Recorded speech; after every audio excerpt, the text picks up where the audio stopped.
Bonjour et bienvenue sur le podcast UP Naturo. Je suis Uriel, naturopathe en Normandie, spécialisée dans les troubles inflammatoires, le profilage alimentaire et le décodage biologique des maladies. Aujourd'hui, c'est le 11e épisode de ce podcast. Alors, je reprends un article que j'avais écrit il y a quelque temps, au mois de septembre, pour ce 11e épisode. Tout simplement parce que j'avais pas fait de version audio de cet article et j'avais envie de vous en faire une, malgré tout, même si, j'ai pris un petit peu de retard à cause de mon déménagement. Donc dans ce 11e épisode, on va parler de 8 raisons de boire du thé au quotidien. Alors le thé, c'est quoi? C'est une boisson très populaire, hein, originaire de Chine, largement consommée dans le monde entier. La feuille de thé est récoltée, puis elle est séchée et elle est infusée dans de l'eau chaude, tout simplement. Et la boisson obtenue est riche en bienfaits santé, donc c'est ce qui en fait justement une boisson incontournable en plus de son goût, hein, parce qu'il y a le goût du thé est vraiment quelque chose de très fin quand on aime ça. Donc c'est très agréable d'en boire et je vais vous en dire plus dans cet épisode. Alors, les bonnes raisons de boire du thé, quelles sont-elles? Eh bien, tout simplement, la première, c'est l'hydratation au quotidien. C'est la raison numéro un. Le thé est une boisson composée d'eau dans laquelle ont infusé les feuilles de thé. Le thé est donc une boisson hydratante par définition, bien que ce soit diurétique, hein. Le thé contribue largement à l'hydratation au quotidien. Alors c'est pas une raison pour en boire des litres et des litres à longueur de journée pour autant, parce qu'un excès de thé peut bloquer l'absorption du fer, donc on y va mollo, on fait pas d'excès de zèle, mais en tout cas on peut en consommer au quotidien sans problème. Une autre bonne raison de consommer du thé, ça va être le drainage et la santé des reins. Je l'ai dit, le thé est un diurétique naturel, et donc comme tout apport hydrique, il va aider les reins dans leur travail de filtration. Alors, un aliment diurétique, c'est également un allié du drainage, qui est la fonction éliminative essentielle des déchets de type cristalloïdaux. Alors attention à ne pas boire de trop grosses quantités de thé, l'effet inverse pourrait se produire et une insuffisance rénale pourrait survenir. Donc on y va mollo, mais pour plus d'infos, vous pouvez écouter mon podcast sur l'hydratation. Une troisième très bonne raison de consommer du thé, c'est son effet protecteur contre l'excès de cholestérol. Pourquoi? Eh bien parce que le thé contient des flavonoïdes, c'est des antioxydants, hein, qui s'opposent à l'oxydation, pour le coup, du cholestérol. Donc les flavonoïdes sont des molécules, présentes dans de nombreux végétaux colorés comme les poivrons, les aubergines, le cassis, les myrtilles, le raisin et cetera, et elles vont ralentir, voire inhiber les processus oxydatifs et sont donc des alliés de santé particulièrement intéressants. Une autre bonne raison de boire du thé, ça va être la lutte contre l'inflammation, qui est finalement, une raison qui découle de la précédente. Le thé aide à lutter contre l'inflammation, grâce aux mêmes molécules, hein, les flavonoïdes, les catéchines exactement. Ces dernières vont agir, sur l'inflammation grâce à leurs propriétés antioxydantes donc, comme on vient de le voir, et l'inflammation étant aggravée, voire provoquée par le stress oxydatif, on comprend bien, l'effet bénéfique du thé et de ces molécules sur l'inflammation. Donc c'est encore un bon point pour le thé.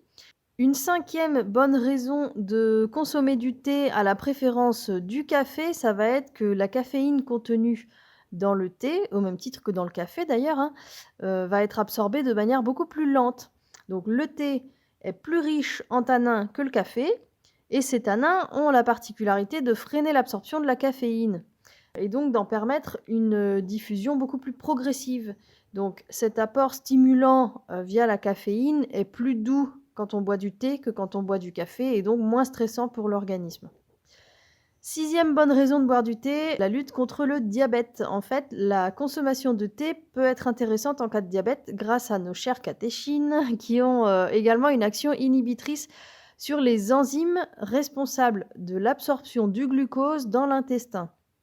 Lorsque vous consommez du thé, le sucre présent dans l'intestin sera moins assimilé, donc ça va limiter l'augmentation de la glycémie après les repas. Donc c'est une excellente raison de terminer vos repas par une petite tasse de thé pour les personnes un petit peu sensibles au niveau glycémie, au niveau pancréas, etc. Septième excellente raison de consommer du thé, ça va être la santé osseuse. Les catéchines, on va vraiment finir par les adorer celles-là. Elles ont une autre particularité intéressante. Elles vont stimuler la fonction des ostéoblastes. Donc les ostéoblastes, c'est quoi? C'est les cellules responsables de la génération du tissu osseux. Et elles vont inhiber celle des ostéoclastes. Donc c'est les petites sœurs des ostéoblastes, mais celles-ci, ce sont des cellules osseuses aussi, mais elles sont responsables de la destruction du tissu osseux. Donc pour récapituler, les catéchines, elles vont stimuler la création du tissu osseux et elles vont freiner sa destruction. Et donc le fait de consommer du thé va être intéressant pour lutter contre le risque de fracture et plus généralement, ça va participer à la bonne santé des os. 8e et dernière, bonne raison évoquée ici de boire du thé, ça va être son effet protecteur de la santé cardiovasculaire. Alors plusieurs mécanismes peuvent expliquer ça, mais ce sont encore une fois les catéchines qui sont responsables de ces bienfaits, leurs effets antioxydants, mais aussi leurs effets protecteurs de la fonction endothéliale, anti-inflammatoire et anti-hypertenseur. Tout ça, c'est à l'origine de l'action bénéfique du thé sur la santé cardiovasculaire. Alors, comment on consomme le thé? Eh bien, qu'il soit vert, noir, on peut le consommer avec modération, comme toute chose. C'est la dose qui fait le poison, hein, comme disait Paracels. Alors, jusqu'à 2 tasses par jour sans problème. À trop forte dose, attention parce qu'il peut entraîner des troubles comme une carence en fer ou des calculs rénaux. Sachez également que lors des 3 premières minutes de l'infusion, c'est principalement la caféine qui est libérée dans la boisson. Et les tanins, eux, qui vont justement participer à freiner l'absorption de la caféine, ils ne sont extraits qu'après quelques minutes d'infusion, donc un petit peu plus tard que la caféine. Donc si vous souhaitez bénéficier de ces bienfaits ralentisseurs de l'absorption de la caféine, il faut donc faire infuser le thé suffisamment longtemps. Et pour éviter l'amertume que ça pourrait engendrer, il faut simplement réduire la température de l'eau d'infusion. Alors c'est autour de 70 degrés pour le thé vert, 85 degrés pour le thé noir. Et si vous ne savez pas comment faire pour ça, eh bien vous pouvez acheter une bouilloire qui est programmable et vous lui dites simplement à quelle température vous voulez faire chauffer l'eau.